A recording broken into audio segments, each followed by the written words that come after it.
నటసింహ నందమూరి బాలకృష్ణ హీరోగా ఊర్వశి రౌండేలా అలాగే బాబీ డిఎల్ లాంటి బాలీవుడ్ స్టార్ కలయికతో దర్శకుడు కొల్లి బాబీ తెరకెక్కిస్తున్న సాలీవుడ్ యాక్షన్ డ్రామాపై భారీ హైప్ నెలకొని ఉన్న సంగతి తెలిసిందే. ఇది బాలయ్య కెరీర్లోనే 109 సినిమాగా తెరకెక్కిస్తుండగా దీనిపై భారీ అంచనాలు నెలకొని ఉన్నాయి. అయితే పాన్ ఇండియా లెవెల్లో ఈ సినిమాను ప్లాన్ చేస్తుండగా ఈ సినిమా నుంచి ఒక కొత్త అప్డేట్ను అభిమానులు గత కొన్నాళ్ళ నుంచి ఆశిస్తున్నారు. ఆంధ్రప్రదేశ్లో ఎన్నికలు పూర్తయిపోయి ఎన్నికల ఫలితాల కోసం అందరూ ఎదురు చూస్తున్నారు.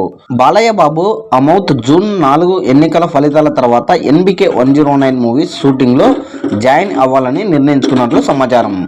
డైరెక్టర్ బాబీ షూటింగ్ను వేగంగా పూర్తి చేసి నందమూరి అభిమానులకు కేక పెట్టించే ట్రైలర్ను రిలీజ్ బాలయ్య ప్లాన్లో ఉన్నారు.